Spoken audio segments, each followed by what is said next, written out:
제가 춘천에서 왔다고 말씀을 드렸잖아요. 춘천에 뭐 유명한 거 있습니까? 막국수, 닭갈비. 춘천에는 춘천 교회가 유명합니다. 하늘에서 보실 때 그렇다는 거예요. 여기 홍대가 뭐 유명한 대학교가 있지만 하늘에 있는 하늘에서 내려다 보실 때는 아마 여기에 주님의 몸된 교회가 있다는 것에 그 온갖 관심을 다 가지고 계시리라고 이렇게 믿습니다. 지난 날을 돌이켜 보면 참 주님과 또 저는 성도들과 함께 동행하면서 산 세월이 참 행복했다. 그렇게 이제 스스로 믿고 싶고 그렇게 생각하고 살고 있습니다. 누구나 다 행복한 삶을 살고 싶죠. 믿음으로 또 소망으로 또 사랑하며 살고 싶은 것이 우리들의 마음일 것입니다. 또 하나님께서는 우리들에 대해서 무엇을 원하실까? 하나님은 부족한 분이 없으셔요.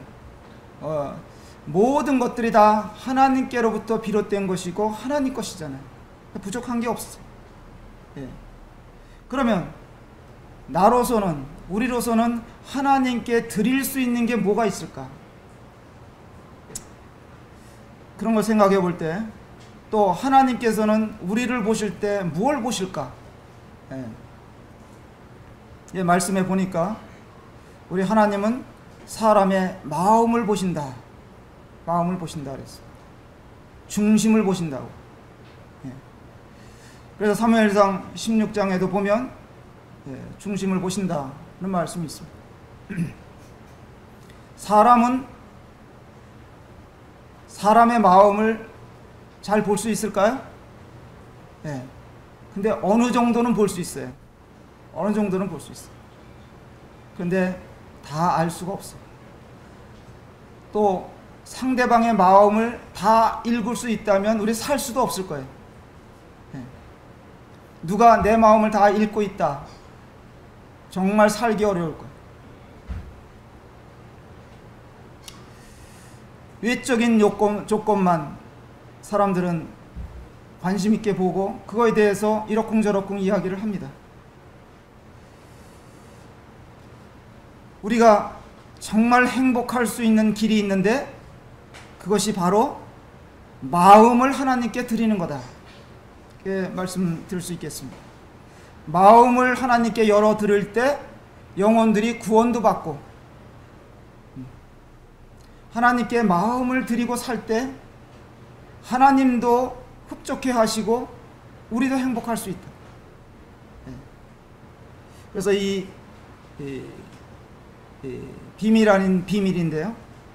이 비결에 대해서 많은 말들을 또 사람들은 하기도 하지만 우리 그리스도인들은 어떤 방법이 있을까 이런 생각을 하면서 제가 이제 성경에 있는 인물들이 많이 있습니다만은 그러나 이 다윗에 대한 말씀을 생각해 보았습니다. 사무엘하 7장을 열어보시겠습니다.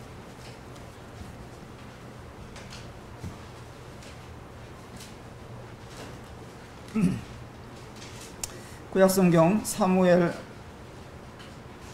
7장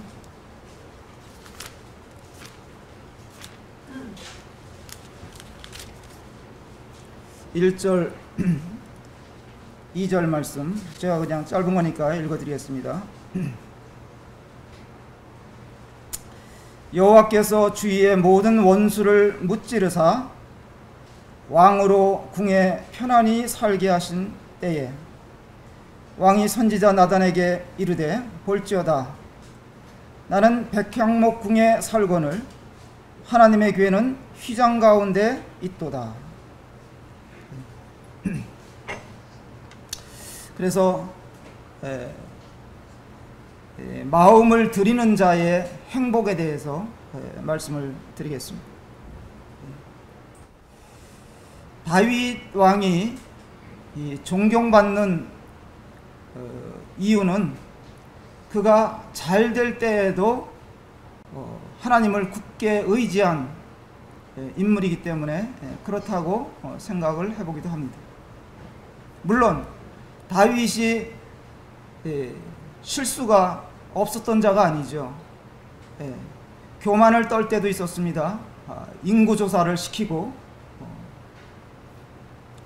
요압이 뭐 하려고 그런 조사를 하려고 하십니까? 그렇게 정직하게 왕에게 고언을 구했지만은 다윗은 굽히지 않고 인구조사를 시켰죠. 또 어떤 때는 아기스라는 왕 앞에 가서 침을 흘리며 미친 채 할 때도 있었습니다. 그게 다 연약한 모습이고 그의 한켠에 다른 모습일 수도 있습니다만, 그런 다윗을 생각해 볼 때 인간은 별 수 없구나, 다 그런 모양들을 갖고 사는구나, 이런 생각을 해보게 되고, 저도 그런 얘기를 제 가까이 사는 사람들한테 종종 들어요. 당신은 참 허술한 데가 많다. 허술하대 저거. 제가 예배당을 짓고 나니까 이제 뭘 만들기를 좋아하게 됐어요. 나무를 보면 그걸로 뭘 만들까, 이런 생각을 많이 하게 돼요. 예배당 가서 시간만 나면 뚝딱거리고 뭐 만들다가 최근에는 강대상도 하나 만들었어요. 그래, 기존에 있던 강대상이 너무 크니까 그걸 치우고 그걸 없애자니까 기념이 되고 기념이 될 만한 것이기 때문에 그거를 축소해서 만찬상을 만들었어요. 그런데 제 아내가 언제부턴가는 제 옆에 아무도 안 앉으니까 이거 맨 앞줄에 제 옆에 와서 앉는 거예요. 몇 년 전서부터. 그런데 하필이면 예배를 끝나고 만찬상을 이렇게 밀고 가는데 바퀴가 하나 빠지는 거예요. 제 자매가 보는 앞에서. 그래서 집에 와서 하는 말이, 당신이 만든 게 그렇지 뭐. 하여간 제가 뭐 잘하는 게 별로 없어요. 그러니까 뭐 12가지 재주 가진 놈이 저녁거리가 없다고, 이것저것 하긴 하는데 똑바로 하는 거 별로 없다, 이런 얘기예요. 그래도 제 마음은 주님이 아시지 않습니까? 그리고 삽니다. 다윗도 그 하나님 마음을 기쁘시게 해드린 그런 인물 중에 하나죠. 다윗은 마음을 드렸고, 하나님은 또 그 마음을 받으셨고, 그 마음을 받으시고 약속까지 또 해주시는 그런 내용들이 여기 기록이 되어 있습니다. 이것에 대해서 말씀을 나누고자 하는데, 첫 번째로 그 동기가 굉장히 좋습니다. 다윗의 마음이 아픈 적이 있었어요. 왜냐하면 하나님의 괴를 생각해 볼 때 그 마음이 참 안타까웠습니다.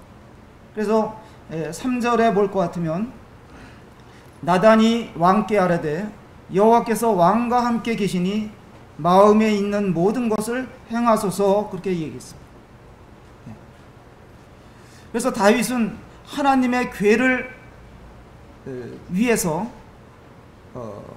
건축을 위해서 나단 선지자와 상의를 하는 겁니다. 그러니까 나단 선지자가 동의를 했어요. 참 좋은 생각이십니다. 요 전에 6장에 보니까 이 괴가, 하나님의 괴가 블레셋 사람들한테 뺏겼었거든요.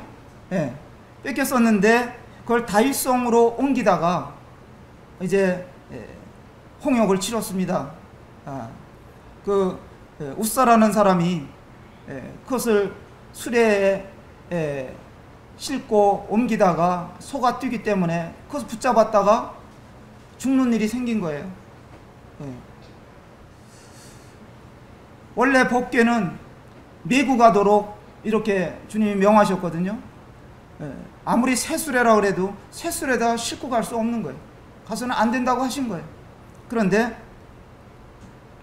이삿짐처럼 새술에다가 싣고 가다가 문제가 생긴 겁니다. 말씀을 잘 몰랐던 것이죠. 그 사람들이, 당시의 사람들이. 고라자손에게 매라고 하나님이 명하셨고, 고라자손에게는 수레도 주지 않으셨어요. 그들은 메고 옮기는 일을 하도록 하셨어요. 그래, 우사는 자신의 집에 있던 괴이기 때문에 자기에게 권리가 있다고 생각하는지도 모르겠습니다. 그래서 그 괴를 이제 옆에서 따라가다가 그가 이제 그것을 만지게 되는, 붙잡게 되는 일이 생겼죠. 어떤 면에서는 그 마음에 교만함이 있었는지 모르겠습니다. 경솔히 행하는 그런 부분에 있어서 그가 하나님의 노를 살 수밖에 없었습니다. 그래서 그 괴가 오베데돔 집에 옮겨가게 됐어요. 다윗성에 못 들어왔습니다. 근데 오베데돔 집에 3개월 있는 동안 하나님께서 오베데돔 집에 부를 주셨어요. 축복해 주셨어요. 그래서 나중에 사건 전후를 이렇게 알아보고 다윗이 용기를 냈어요. 아, 이제는 이 괴를 이제 메고 와야 되겠다. 그래갖고 이제 다윗궁에 이제로 옮기는데, 이렇게 해서 괴가 이제 들어오는데, 다윗이 어느 날 정말 마음이 불편했어요. 왜냐하면 자기는 참 백향목궁에 편안하게 거하고 있는데 하나님의 교회는 형편없는 그런 처소에 있다는 것을 생각할 때 마음이 정말 불편했어요. 그렇지 않습니까? 우리 마음이. 나는 정말 좋은 집에 사는데 내 부모님은 정말 오두막에 사신다면 자식된 마음에 불편하잖아요. 그런 것 같은 것이죠. 그래서 내 집보다 더 궁을 그 성전을, 괴를 모실 수 있는 곳을 잘 지어서 섬기고 싶다. 이런 순수한 다윗의 마음을 하나님이 받으셨다는 거예요. 계속되는 이런 전쟁에서 승리하고 편안히 살고 있는데, 또 사실 하나님의 도우심으로 자기가 여기까지 왔는데 어떻게 이 은혜를 보답할 수 있을까? 인간은 좀 잘 나가면 마음이 높아지기 십상이잖아요. 근데 그는 달랐어요. 자기는 궁에 거하는데 괴는 휘장 중에 있다는 것이 부당하다는 생각에 좀 더 좋은 것을 만들 고심을 하게 된 것이죠. 우리가 정말 좋은 집에서 편안히 사는데, 또 좋은 환경에서 편안하게 사는데 교회가 곤경에 처한다면 성도님들 마음이 어떠시겠어요? 정말 아프지 않으시겠어요? 개인적으로 또 교회가 어려울 때는 즐거울 수 없어야지만이 저는 정상이라고 생각을 하는 거예요. 교회를 생각합니다. 교회를 사랑하고 또 주님을 생각해 보노라면 주님의 종들은 때로는 의욕을 상실할 이런 때가 왕왕 있습니다. 그래서 다윗은 자기 생각을 나단 선지자에게 알린 거예요. 그랬더니 나단 선지자는 그거 참 좋은 생각입니다. 그리고 지지하고 다윗 왕을 격려하는 것입니다. 우리도 어떤 중요한 일을 결정하게 될 때, 또 중요한 일이 생길 때 주님 외에 믿고 상의할 수 있는 정말 그런 가까운 사람을 두고 있다면 참 좋은 것이다, 그런 생각을 합니다. 그러나 이렇게 다윗의 생각을 선지자 나단이 동의를 해줬지만 이건 어디까지나 나단 개인의 그런 생각으로 찬성을 한 것이라는 것을 이렇게 생각해 보게 됩니다. 동기가 굉장히 좋았다는 거예요. 두 번째로 이제 그 회상에 대해서 좀 생각해 보게 되는데, 5절과 7절 말씀에 5절로 7절 말씀에 보면 과거를 돌아보게 하시는 거예요. 지난 날을 뒤돌아본다는 것은 때로 은혜가 될 수도 있고 우리의 삶의 옷깃을 다시 여밀 수 있게 되는 것입니다. 이렇게 나단을 통해서 다윗의 뜻을 하나님께 아뢰었을 때 일단 다윗의 그 좋은 생각이 하나님께는 기각이 됩니다. 하나님께서 기각하시는 거예요. 대신 하나님은 다윗의 그 좋은 마음만 받으셨어요. 다윗은 전쟁하는 사람이었고 무사였죠. 또 시도 너무 잘 지었어요. 그는 아직까지 정복해야 할 영토가 더 남아 있었을 것입니다. 그것을 하나님께서 판단을 하신 거예요. 다만 이 일은 내 아들 때에 가서 이루도록 해주겠다. 그래서 다윗은 준비하는 일을 이렇게 해야 한다고 하나님께서 보신 것입니다. 6절 말씀에 보시면 내가 이스라엘 자손을 애굽에서 인도하여 내던 날부터 오늘까지 집에 살지 아니하고 장막과 성막 안에 다녔나니. 성막 안에서 다녔다. 과거로부터 너를 구원해내고 인도한 자가 바로 나다. 그런 말씀을 하시는 거예요. 우리도 이전에는 고린도서 1장에 있는 말씀을 생각해 보면 이전에는 어두움 속에 암흑의 권세 아래 있던 자들인데 우리를 건져내셔서 사랑의 아들의 나라로 옮겨주셨잖아요. 또 우리는 요한복음 3장 30절에 보면 우리는 진노 아래, 하나님의 진노 아래 있던 자들이다. 또 5장 24절에 보면 우리를 사망에서 생명으로 옮겨주신 분이 하나님이시다. 이사야서 51장에 보면 너희를 떠낸 반석과 너희를 파낸 우묵한 구덩이를 생각해 봐라. 그런 말씀도 하시는 거예요. 이제도 주님은 우리와 함께 하시고 어느 곳에서 우리가 예배를 드리든 다 받으시잖아요.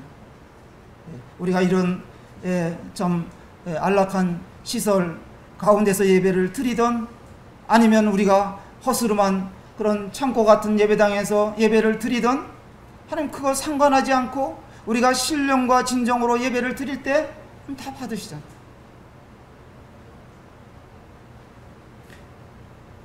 우리가 그의 나라를 위하여 마음을 드리면 하나님은 정말 만족해 하시는 분이다. 이런 생각을 해봅니다. 우리가 처음 주님을 믿었을 때를 생각해 보자고 오전 시간에도 말씀을 드렸습니다. 정말 놀랍지 않습니까? 어떻게 우리가 복음을 듣고 또 구원을 받고 또 지금까지 믿음을 버리지 않고 쭉 살아올 수 있었나? 그게 다 하나님의 은혜였던 거예요. 얼마나 우리 삶에 위기가 많았나? 개인적으로 그렇고 교회적으로 그렇고. 그래도 주님이 다 지켜주셨습니다. 너무 감사한 일이죠. 지금까지 우리가 드리는 예배를 주님이 받으셨다고 믿게 될 때, 지금도 우리와 함께 하신다고 생각을 하게 될 때 정말 감사한 마음이 늘 이렇게 솟아나는 것입니다. 이런 면에 대해서 형제자매님들 공감하시죠? 네. 아멘입니다. 이런 것을 회상해 보게 될 때 우리는 정말 별것 아닌 자들인데 하나님의 특별한 은혜로 살아왔다. 다 이구동성으로 우리는 고백할 수 있습니다. 이렇게 하나님께서 다윗에게 그 다음에 세 번째로 약속을 하십니다. 그의 동기를 하나님이 보셨고 그의 과거를 회상해 보게 하셨고 이제 그에게 마음을 받으시고 나서 약속을 하십니다. 8절 이하의 말씀이 그렇습니다. 8절에 보시면 그러므로 이제 내 종 다윗에게 이와 같이 말하라. 만군의 여호와께서 이와 같이 말씀하시기를 내가 너를 목장 곧 양을 따르는 데서 데려다가 내 백성 이스라엘의 주권자를 삼고 내가 가는 모든 곳에서 내가 너와 함께 있어 내 모든 원수를 내 앞에서 멸하였은즉 땅에서 위대한 자들의 이름같이 내 이름을 위대하게 만들어 주리라 약속하십니다. 하나님은 다윗의 마음을 아시고 그의 진심을 받으셨습니다. 그의 소원은 기각하시지만 대신 다윗에게 이와 같은 약속을 해주시는 겁니다. 첫째로 이스라엘의 주권자로 삼으시겠다. 8절에 이렇게 말씀하고 있습니다. 그래서 그의 이름을 존귀케 하시겠다고 선언하시는 겁니다.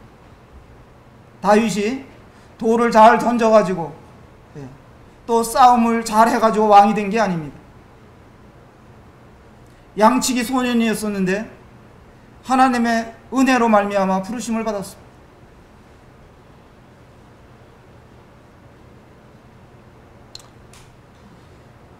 세상사가 다 우리 마음과 뜻대로 어디 됩니까? 그렇지 않잖아요. 그런데 그의 작은 믿음을 보시고 또 하나님께 마음을 드렸을 뿐인데 나를 존귀케 하시는 분이 하나님이시다. 두 번째로 동행하실 것이고 대적에게서 보호하시겠다고 10절과 11절에 말씀하고 있습니다. 이 약속은 다윗 생전에 하나님이 지켜주셨습니다. 세 번째로 하나님이 하신 약속은 오히려 하나님이 다윗을 위해 집을 지을 것이라고 말씀하시는 겁니다. 12절로 또 16절 말씀에 보면 그런 말씀들이 나옵니다. 여기서 말하는 하나님이 지어주시겠다고 말씀하시는 그 집은 영원한 다윗의 왕조를 말씀하시는 겁니다. 즉 다윗의 후손으로 오실 그리스도의 왕국을 약속하신 겁니다.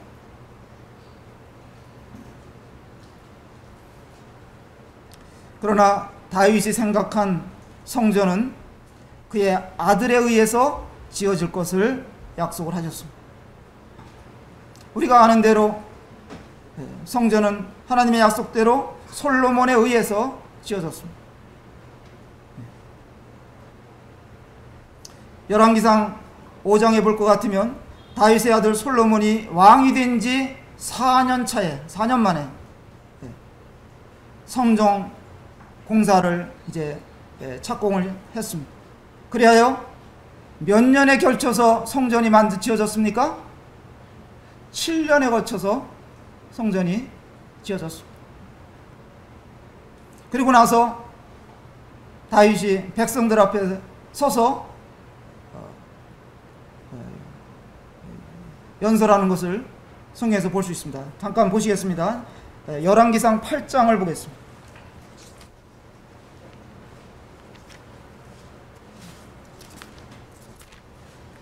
열왕기상 8장 17절. 이 부분 제가 좀 읽어드리겠습니다. 내 아버지 다윗이 이스라엘 하나님 여호와의 이름을 위하여 성전을 건축할 마음이 있었더니 여호와께서 내 아버지 다윗에게 이르시되 내가 내 이름을 위하여 성전을 건축할 마음이 있으니 이 마음이 내게 있는 것이 좋도다. 그러나 너는 그 성전을 건축하지 못할 것이요 내 몸에서 나올 내 아들 그가 내 이름을 위하여 성전을 건축하리라 하시더니 이제 여호와께서 말씀하신 대로 이루시도다. 내가 여호와께서 말씀하신 대로 내 아버지 다윗을 이어서 일어나 이스라엘의 왕위에 앉고 이스라엘의 하나님 여호와의 이름을 위하여 성전을 건축하고 내가 또 그곳에 우리 조상들을 애굽 땅에서 인도하여 내실 때에 그들과 세우신 바 여호와의 언약을 넣은 궤를 위하여 한 초소를 설치하였노라. 다윗의 마음에 이어서 하나님의 뜻을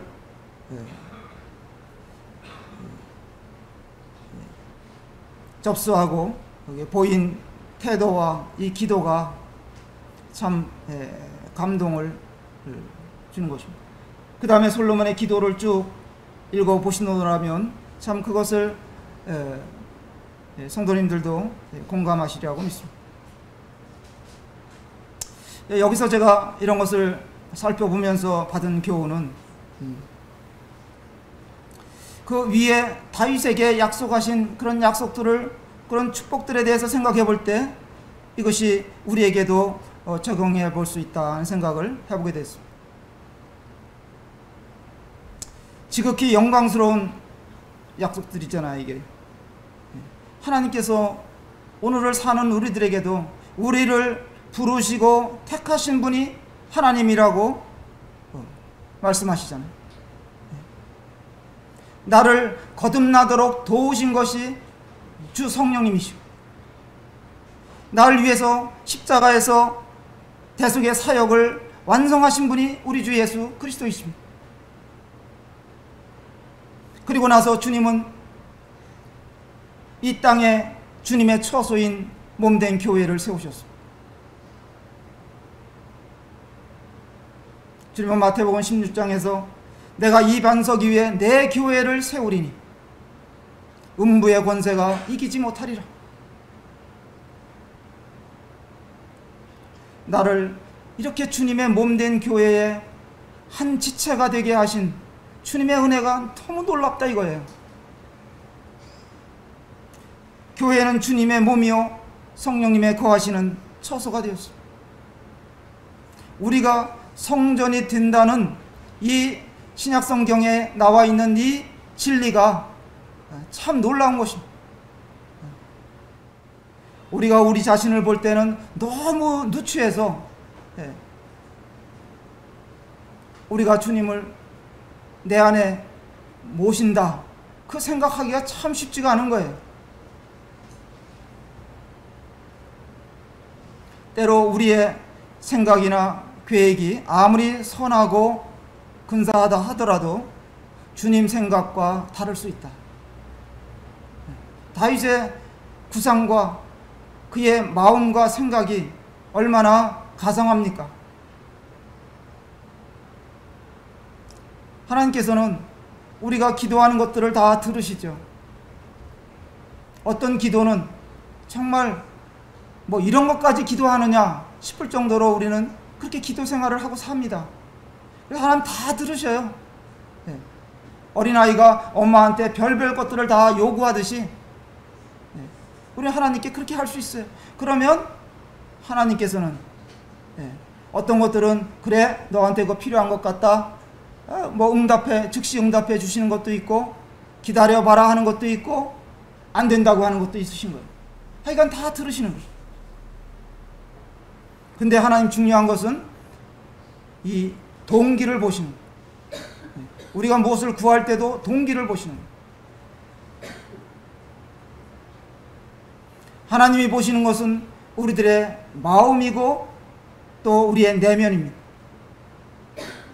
마음이 하나님께 열려 있을 때 하나님의 은혜를 경험할 수가 있습니다.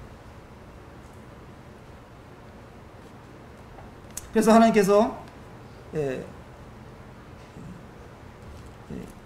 이것을 생각해 볼 수 있도록 해주셨습니다. 출애굽기 35장에 가서 보십시다. 35장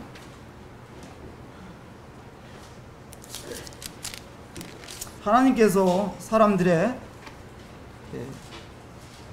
어떤 것에 주목하셨는가 한번 보십시다. 35장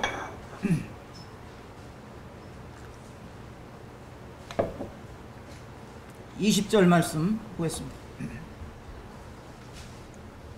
출애굽기 35장 20절. 이스라엘 자손의 온 회중이 모세 앞에서 물러갔더니 21절. 마음이 감동된 모든 자와 자원하는 모든 자가 와서 회막을 짓기 위하여 그 속에서 쓸 모든 것을 위하여 거룩한 옷을 위하여 예물을 가져다가 여호와께 드렸으니 22절. 곧 마음에 원하는 남녀가 와서. 25절에 보면 마음이 슬기로운 모든 여인은, 26절에 마음에 감동을 받아 슬기로운 모든 여인은, 이런 말씀들이 나오는 거예요. 36장에도 와서 볼까요? 36장 1절에 보시면 부살렐과 오홀리압과 및 마음이 지혜로운 사람 곧 여호와께서 지혜와 총명을 부으사 성소에 쓸 모든 일을 할 줄 알게 하신 자들은 모두 여호와께서 명령하신 대로 할 것이니라. 마음. 처음 광야에서 성막을 지을 때 마음이 감동된 모든 자, 자원하는 모든 자가 왔던 것입니다. 억지로는 의미가 없는 것이죠. 신약 성경에서 보더라도 마케도니아 교회의 본이 그렇지 않습니다. 그들은 구차한 중에 주님께 풍성하게 드렸습니다. 그런데 거기에 주목할 말씀은 자신을 먼저 주님 앞에 드렸다 하는 말씀이 나옵니다.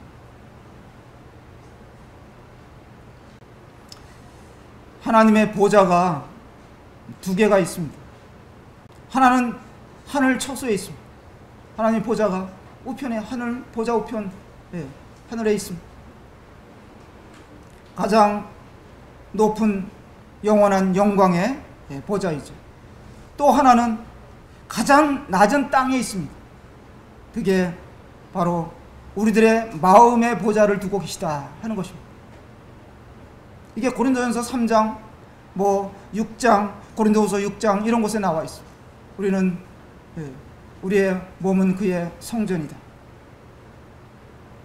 그런데 우리들 마음의 보좌에 누가 있느냐? 무엇이 있느냐? 자기가 앉아 있느냐? 주님이 계시냐? 세상 명예가 올라 앉아 있느냐? 이런 것들을 우리로 하여금 생각해 보게 하는 것입니다. 주님은 말씀하시기를 너희는 먼저 그의 나라와 의를 구하라고 말씀하시죠.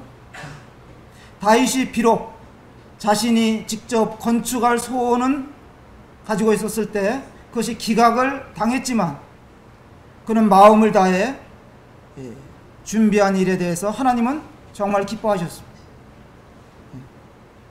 사실 이 솔로몬이 성전을 건축한 것이기는 하지만 그의 아버지 다윗에 의해서 시작된 거예요. 설계도며 모든 자재들을 다 준비시켜줬어요. 저 레바논 지역에서 백향목까지 다 날라다가 준비시켜줬어요.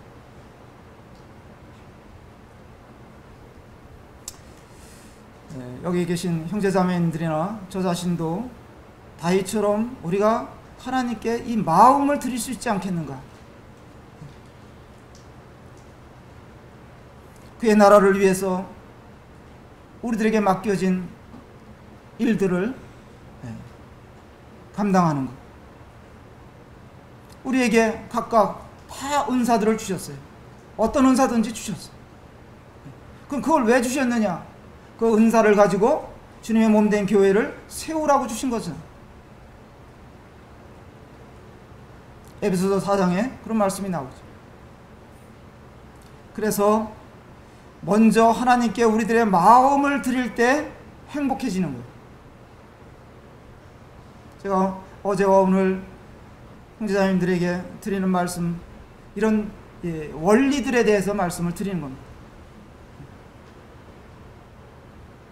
제가 거창하게 드릴 말씀이 사실은 없어요. 그러나 이런 원리들을 제가 생각해 보게 될 때 하나님이 뭘 원하실까? 사람들의 마음을 원하신다. 마음이 행복한 사람은 따뜻한 사람이 되는 거예요.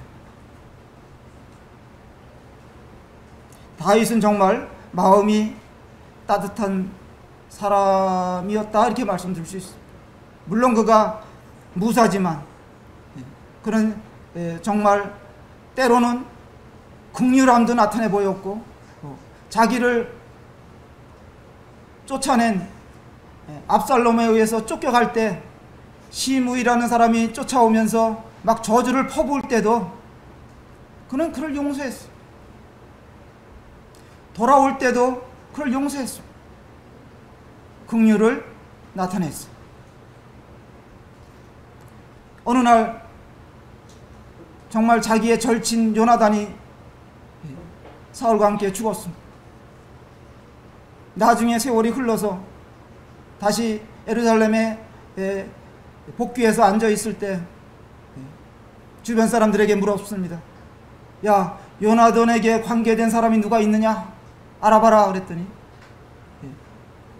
시바라는 사람이, 그 종이, 사울의 집에 종이었던 사람이 요나단의 아들이 한 명 있는데 무비보셋입니다. 두 발을 다 저는 사람입니다. 말씀드리니까 데려와라. 내가 그에게 상을 베풀겠다. 은혜를 베풀겠다. 정말 은혜를 입었던 사람이기 때문에 은혜를 베풀 줄 알았고, 참 다윗은 이런 면이 있었던 사람이죠. 저나 여기 계신 형제자매님들이나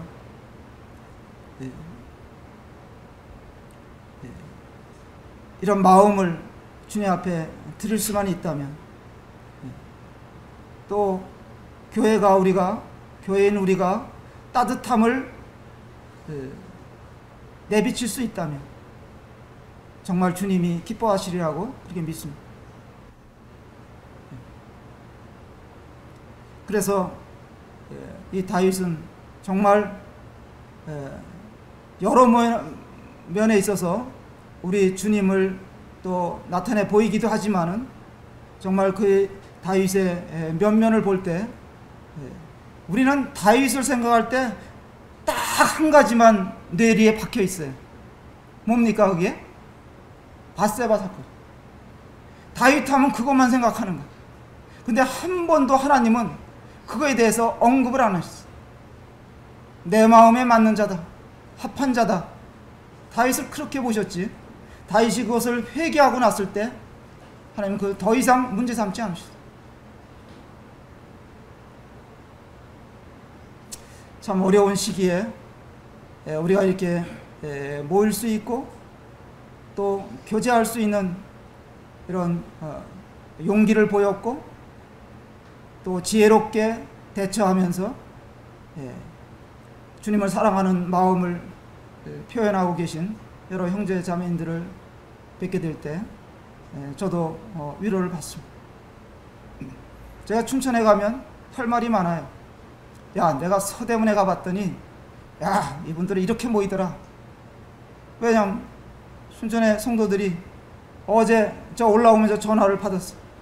춘천에도 확진자가 한 명이 나왔다는 거예요. 어떻게 할 거냐? 어떤 분이 그러시는 거예요. 예, 기도하고 잘 대처해 봐야겠죠. 말씀을 드리고 왔습니다.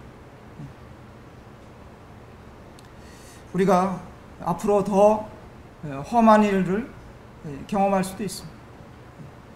그런 가운데서도 믿음으로 사셔야 되겠고, 또 이런 가운데서도 우리가 소망의 끈을 놓지 말아야 되겠고, 또 사랑으로 사시고 하나님께 마음을, 조그만 마음이라도 드릴 수만 있다면 우리는 좀 행복해지는 거고, 다른 데서 행복이 오는 게 아니에요.